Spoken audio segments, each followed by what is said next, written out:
नमस्ते सर। नमस्ते sir. Just fragrance YouTube channel में आपका हार्दिक स्वागत है। और मैं आपका शुभ नाम जानना चाहूँगा सर, और आपके स्टड फार्म का नाम थोड़ा सा बताएं। मेरा नाम धर्म सिंह है जी। स्टड फार्म का बालोटिया स्टड फार्म के नाम से है। जी। तो आपको बहुत बहुत धन्यवाद जो आप लोग आपके चैनल से जो हमारी बात लोगों तक पहुंचा रहे हैं, इसके लिए मैं आपको बार बार धन्यवाद देता हूँ। ठीक है सर, थैंक यू।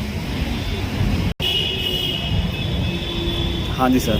तो सर मैं हमेशा से बालोटिया स्टड फार्म पे आता रहा हूँ, यहाँ से बहुत कुछ चीज़ें सीखता रहा हूँ। एज ए हॉर्स लवर भी मैं बहुत पहले से यहाँ पे आता रहा हूँ, आर्यन को देखने, चकोरी को देखने हमेशा आता रहा हूँ यहाँ पे, और यहाँ से बहुत सीखा भी है मैंने। मैं मेरे दर्शकों तक, व्यूअर्स तक आपकी कुछ एक्सपीरियंस, आपका पिछला जो आपका एक्सपीरियंस है वो थोड़ा सा उसके बारे में डिस्कस करना चाहूँगा। कैसा आपका सफ़र रहा शुरुआत से? आप थोड़ा सा इस पर प्रकाश डालें कि कैसा आपने शुरुआत की घोड़ों में, कैसे आपका इन्वॉल्वमेंट रहा, कैसे आप आए, थोड़ा सा बताएं। शुरुआत में तो मैं एक घोड़ा लेके आया था तारा मठ से। जी। वो बाड़मेर में है तारा मठ है जी। बहुत अच्छा घोड़ा था जी। और बहुत अच्छा चलने वाला था, बड़ा सुंदर घोड़ा था। वो सबसे पहले मैंने वही घोड़ा लिया था आज से 40 साल पहले। ठीक है। वो महाराज थे वहाँ के पुरी साहब, उनसे लिया था आज के 40 साल पहले। आज से 40 साल पहले तारा मठ से लिया। तारा मठ है जी। इसमें चौटन तहसील में जी, बाड़मेर में। जी। तो कैसा घोड़ा था वो? बहुत ही अच्छी ब्रीड का कुमैत घोड़ा था। कुमैत, बड़ा अच्छा, और 40 से ऊपर रिवाल्ड चलता था। अच्छा जी। और बहुत ही सुंदर घोड़ा था। बहुत से। हाँ, मैंने 40 साल के दौरान उससे सुंदर घोड़ा आज तक नहीं देखा। ओके। इतना सुंदर घोड़ा था वो। और वो मोहनपुरी जी महाराज जो थे वो बड़े प्रेमी थे घोड़ों के, और काफ़ी 40-50 घोड़े रखते थे। जी। और उनके मालानी ब्रीड थी पूरी। मालानी ब्रीड। हाँ, मालानी। ठीक है। तो मालानी का ही वो एक बच्चा मैं लाया था उनसे, 2 दांत था वो। मेरे 6-7 साल रहा, फिर वो छूट गया। तो आपकी शुरुआत वहाँ से, उस शुरुआत उस घोड़े से हुई। ठीक है जी। फिर उसके बाद का सफ़र कैसा उसके रहा? बाद तो फिर लाते रहे, कोई 2 लिया है, कभी 4 लिया है, कभी ब्रीडिंग भी खूब करी हमने जी। कोई अब तक कम से कम मेरे ख्याल से 50-60 बच्चे पैदा कर दिए होंगे। जी जी। अच्छे बच्चे हुए हैं और अच्छे घोड़ों के हुए हैं। और स्टेलियन रखे उनसे ब्रीड हुई। हाँ, ब्रीड हुई उनसे। अच्छा। बाहर से भी मैंने उदयपुर पैलेस से भी कई घोड़ियाँ ब्रीड कराई जी। और उनसे बड़े अच्छा रिजल्ट आया अपने। तो कैसे, कौन सी लाइन के घोड़े आपके पास रहे हैं, थोड़ा सा उस पर प्रकाश डालेंगे? मेरे पास ज़्यादातर तो क्या है कि मालानी या उदयपुर पैलेस लाइन के रहे। पैलेस लाइन के। पैलेस लाइन के घोड़े थे, ठीक। वो अच्छे थे, हाइट में भी अच्छे थे, जी। फिजिक भी अच्छी थी, बनावट भी उनकी बहुत बढ़िया थी। और सबसे बड़ी विशेषता उनकी ये थी, वो टेम्परामेंटल के बहुत अच्छे थे। टेम्परामेंट बहुत अच्छा था। बिल्कुल बदमाशी नहीं करना, शांत स्वभाव के अच्छे थे। अभी से पहले कुछ डिस्कशन हुआ था हमारा स्टेलियन के बारे में, तो आपने बताया था कि बहुत प्यारा स्टेलियन था वो, राइडिंग के मामले में भी और नेचर के मामले में भी। हाँ, बहुत शरीफ था। तो वो कैसा, कुमैत ही था? कुमैत था, 2 पैर सफ़ेद थे, पूरा पट्टा था। अच्छा जी। और 62 हाइट का था, बहुत ही बढ़िया बच्चा था, बहुत ही बढ़िया जी। और बड़ा चलने वाला। और उसके कोई बाद उससे रिलेटेड कोई बात, कोई इंसिडेंट आपको याद हो आपके पहले घोड़े से लेके? नहीं, इंसिडेंट तो क्या, उसको तो मैंने चलाया, बहुत खूब चलाता था, डेली अच्छा। डेली राइडिंग करता था, बहुत अच्छा घोड़ा था। हाँ जी। और बहुत ही शरीफ था। और बड़े अच्छे राइडर का वो ट्रेंड किया हुआ था। अच्छा। कई 4-5 तरह के रिवार्ड चलता था। ओके। तो मैंने सुना है विकू भाई साहब से, मैंने सुना है जो आपके सन हैं, आपके जो बेटे हैं, उनसे सुना है मैंने, उनको गिरा दिया था और एक बार, और फिर वो उसने गिरा दिया, घोड़ा वहीं खड़ा हो गया। और खाना नहीं खाया उसने काफी दिनों तक। जब 5-6 साल का था, हाँ जी, तो घोड़ा भगाती गिर गया जी। गिरने के बाद घोड़ा 1 इंच आगे नहीं चला, वहीं खड़ा हो गया। हाँ जी। और घोड़े को दाना दिया हमने शाम को, उसने दाना भी नहीं खाया। हाँ जी। हाँ जी। ये इंसिडेंट सुना था विकू भाई ने मुझे बहुत बताया अच्छा घोड़ा था वो। और बड़ी अच्छी।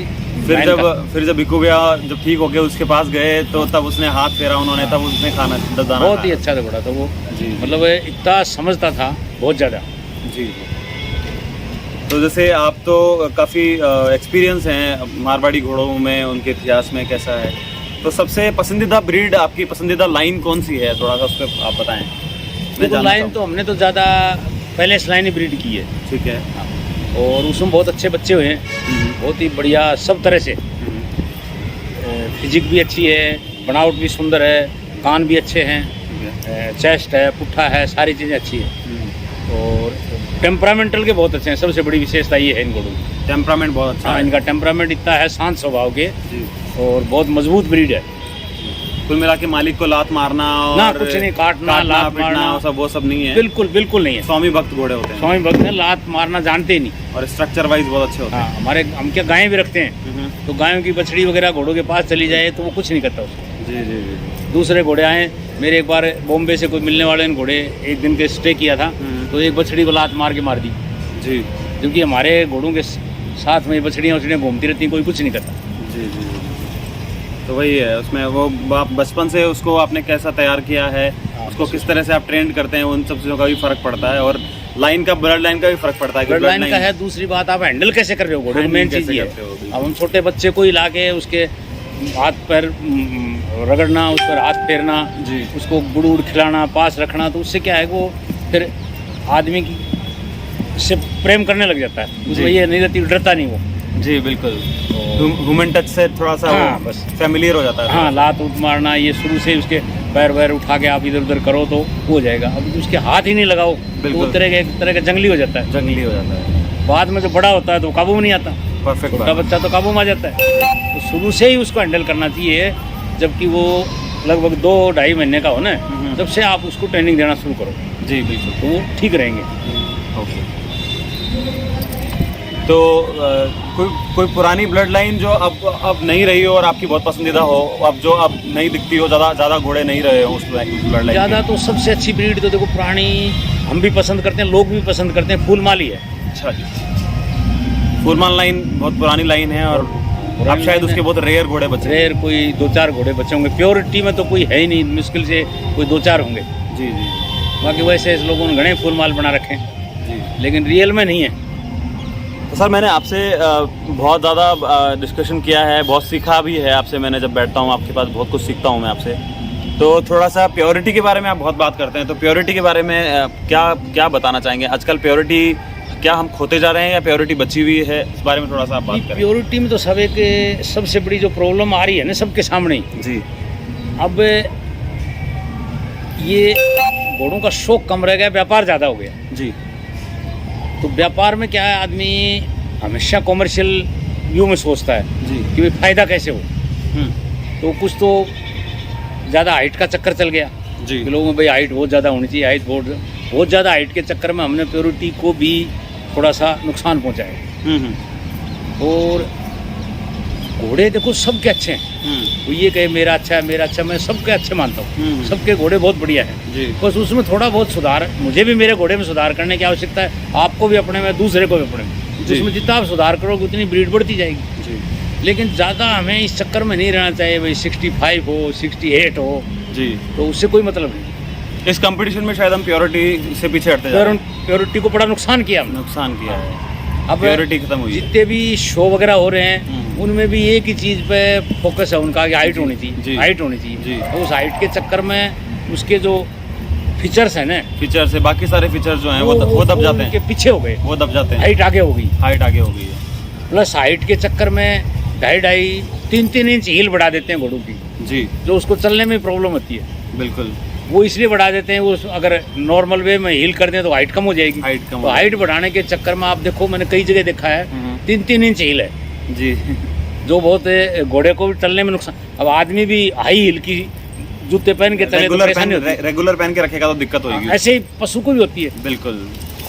नेचुरल तरीके से आप अगर थोड़ा सा उसको डिफरेंट करेंगे, उसको थोड़ा सा, तो वो ऑफ कोर्स थोड़ा बदलेगा। और घोड़े में सब मारवाड़ी घोड़े में 62 हाइट जो है ना, वो बहुत होती है, कम नहीं होती। जी। उस हाइट का घोड़ा बहुत होता है। अब आप ला के खड़ा कर दो, उस पर कभी सैडल ही नहीं लगाओ, उसको भी चलाओ ही नहीं, जी। तो फिर वो घोड़े तो परमात्मा ने चलने के लिए बनाए हैं। जी। आप उनको चलाओगे नहीं और उनको बस शो पीस की तरह खड़े कर दोगे तो फायदा क्या हो। जी।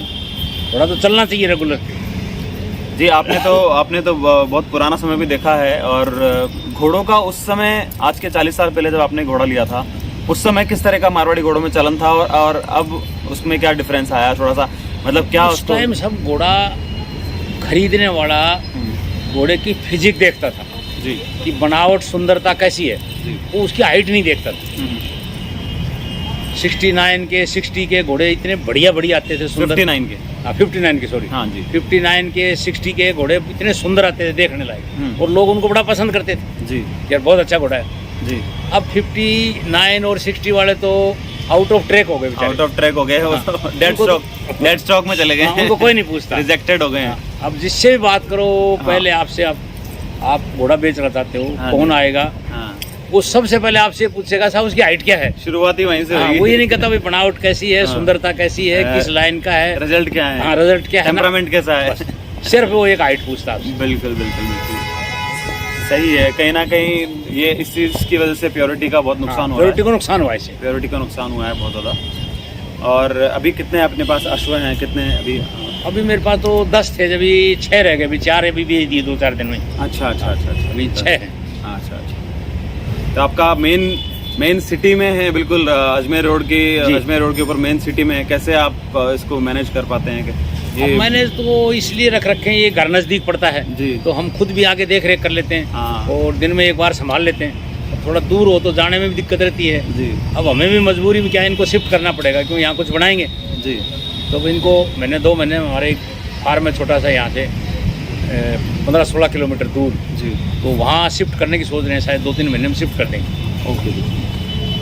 सो मैं लास्टली, वैसे तो काफ़ी सारी बातें हो सकती है और आपसे काफ़ी कुछ एक्सपीरियंस लिया जा सकता है, लेकिन आपका भी ज़्यादा समय नहीं लूँगा मैं। और मैं लास्टली एक ही बात पूछना चाहूँगा कि नए लोगों के लिए, आज की जनरेशन के लिए, या ये कहूँ कि जो आज जो लोग घोड़ा लाइन में एंटर करना चाहते हैं या कर चुके हैं रिसेंटली, उनके लिए क्या मैसेज देना चाहते हैं? क्या आप एक सीख देना चाहते हैं? ऐसा है अभी एज ए सीनियर। अभी इन पिछले 10 साल में जी जो नए जो यूथ हैं, ये बच्चे हैं, इनका रुझान बढ़ा है घोड़ों की तरफ से। जी और एक आदमी का तो जिसके बच्चे ने घोड़ा खरीदा, उसका मेरे पास फ़ोन भी आया जी। कि साहब घोड़ा रखने से एक चीज़ तय हो गई कि हमारा बच्चा दूसरी किसी खुराफात में नहीं फंसेगा, जी बिल्कुल, वो सबसे बचेगा। जी तो ये घोड़े की एक खासियत है, जो घोड़े से जिस लड़के को प्रेम हो जाएगा वो और आलतू फालतू की बातों में बकवास में नहीं पड़ेगा, और वो उसका करेक्टर भी अच्छा हो जाएगा। जी तो इसलिए नए लड़कों का भी खूब रुझान हुआ है, जी और खूब इसमें थोड़ा सा गवर्नमेंट को भी क्या है, कंपटीशन वगैरह ज़्यादा कराने चाहिए, जी ताकि मेडल वगैरह मिलें तो लोगों का नौकरी वोकरी का भी लड़कों का जी। रुझान हो जाए। स्टेट में भी कंपटीशन होने चाहिए, स्पोर्ट्स में मारवाड़ी घोड़ों को इन्वॉल्व किया जाए, करना चाहिए, मारवाड़ी की ट्रेंड किया जाए तो उनको। मैं तो ये कहता हूँ मारवाड़ी की रेस भी होनी चाहिए, मारवाड़ी जैसे की। इंग्लिश की ऐसे जी मारवाड़ी की अलग से रेसेस वगैरह हों तो इनकी प्राइस भी बढ़ जाए, फिर घोड़ों का सम्मान भी बढ़ता है और उनकी प्राइस भी बढ़ती है, किसानों को भी फायदा है। जी। तो आपका दूसरी बात मैं आपको एक और चीज़ कहना चाहता जी। हूँ, आम लड़कों को जो जी। खरीदार हैं, जी उनके सबके एक वहम हो गया कि लाइन का घोड़ा होना चाहिए, लाइन का घोड़ा होना चाहिए। जी मेरा अनुभव है कि कोई ज़रूरी नहीं कि बिना लाइन के घोड़े अच्छे नहीं होते। जी बहुत घोड़े होते हैं जिनके बारे में माँ बाप के बारे में हम नहीं जानते, लेकिन वो बहुत अच्छे बच्चे देते हैं बहुत अच्छे और बहुत बढ़िया बच्चे हैं। जी तो आप ये उनको सोच के दूर मत करो कि साहब ये लाइन का नहीं है। उसकी आप बनावट देखो कैसी है, उसका टेम्परामेंटल देखो, उसकी स्ट्रक्चर देखो, हाँ जी तो वो अच्छे बच्चे देगा। बिल्कुल। और बहुत ज़रूरी नहीं है कि बहुत अच्छा घोड़ा है वो सारे अच्छे देता बच्चे। हैं?